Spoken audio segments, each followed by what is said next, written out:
नमस्कार दोस्तों। आप भी जब गाड़ी चलाते हैं आज हाल फिलहाल में, तो क्या आपको ऐसा महसूस होता है कि जितना आप पेट्रोल डलवाते हैं उसमें आपकी गाड़ी शायद कम माइलेज देने लग गई है, या सर्विस कराने के कुछ समय बाद फिर दोबारा से आपको जो है महसूस होता है कि गाड़ी के इंजन में या उसके फ्यूल टैंक में समस्या आ गई है और आपको उसको दोबारा से दिखाना पड़ता है। दोस्तों, अगर कुछ ऐसी समस्या आ रही है तो इसका कारण हो सकता है इथेनॉल। दोस्तों, आज हम इस वीडियो के बारे में इथेनॉल के बारे में विस्तार से चर्चा करेंगे। तो दोस्तों, इस वीडियो को पूरा देखिए, लाइक और सब्सक्राइब कीजिए, आपको कुछ बहुत ही रोचक जानकारी मिलेगी।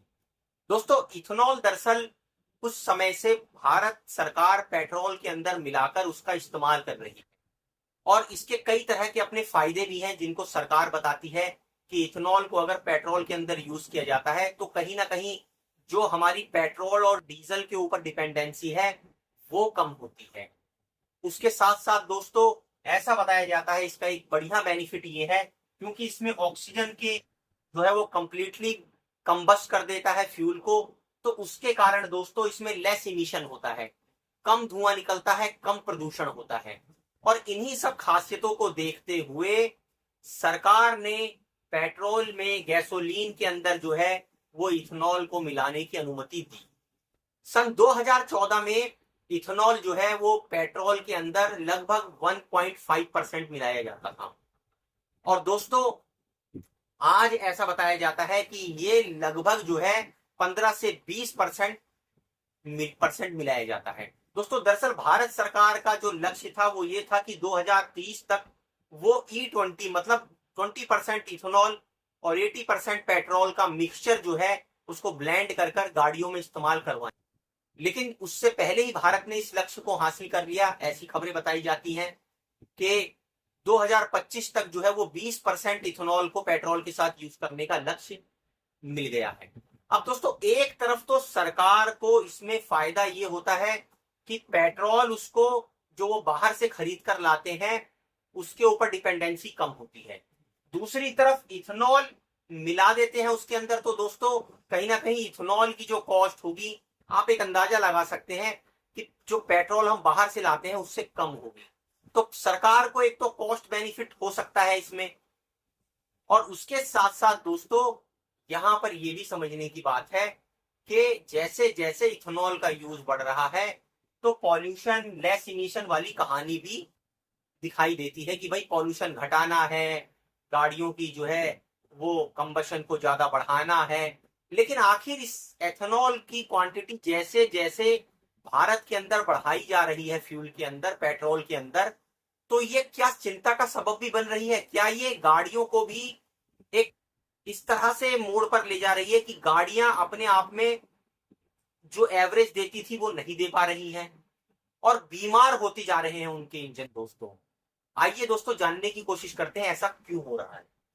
दोस्तों, दरअसल भारत की जो ज्यादातर गाड़ियां हैं वो E10 के हिसाब से उनके इंजन बने हुए हैं, जिसमें इथेनॉल 10% हो और पेट्रोल 90% हो। जैसे ही इसकी क्वांटिटी बढ़ाई गई, इथेनॉल 15% 20% तक किया गया, तो जाहिर सी बात है जब आपके ज्यादातर व्हीकल E10 के मॉड्यूल पर बने हुए हैं तो फिर वो समस्या इंजनों में आएगी ही आएगी। क्या समस्या आती है दोस्तों, वो समझने की कोशिश करते हैं। कि जो ज्यादातर आपको मैंने जैसे बताया कि जो इंजन है वो E10 मॉडल के हिसाब से ही डिजाइन किए हुए इंजन है।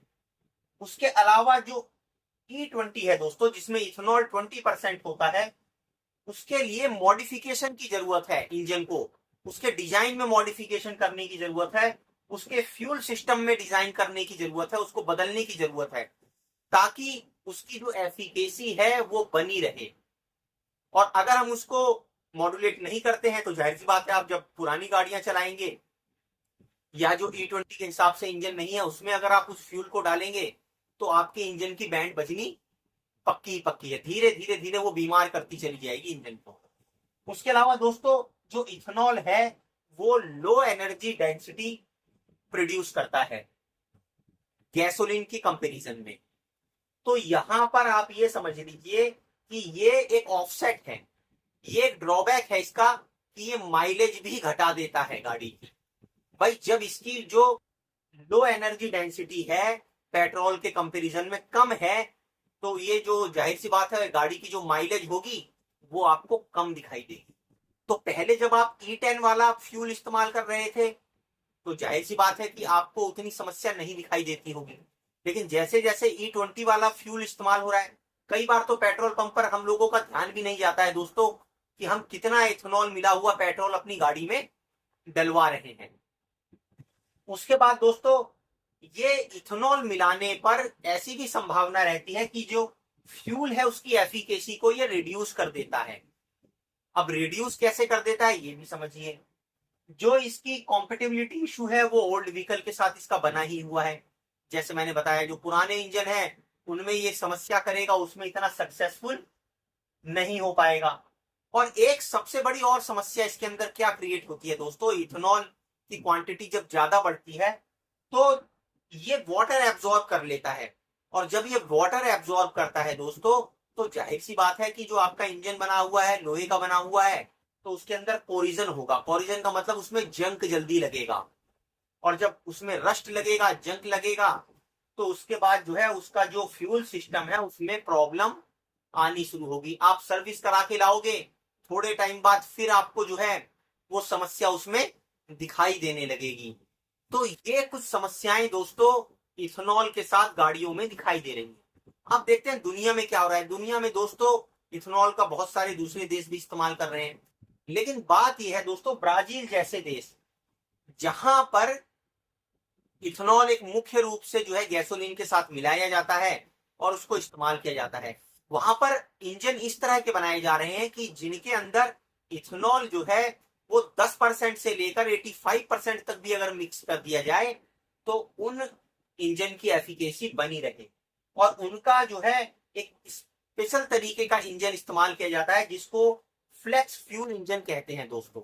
तो जब वो अपनी गाड़ियों में फ्लेक्स फ्यूल इंजन इस्तेमाल कर रहे हैं तो वो जाहिर सी बात है कि वो 10% मिलाए, 15% मिलाए, 20% मिलाए, उनकी गाड़ियां एफिकेसी मेंटेन करके रखेंगी, उनकी गाड़ियों के इंजन को कम नुकसान होने की संभावना बनी रहेगी।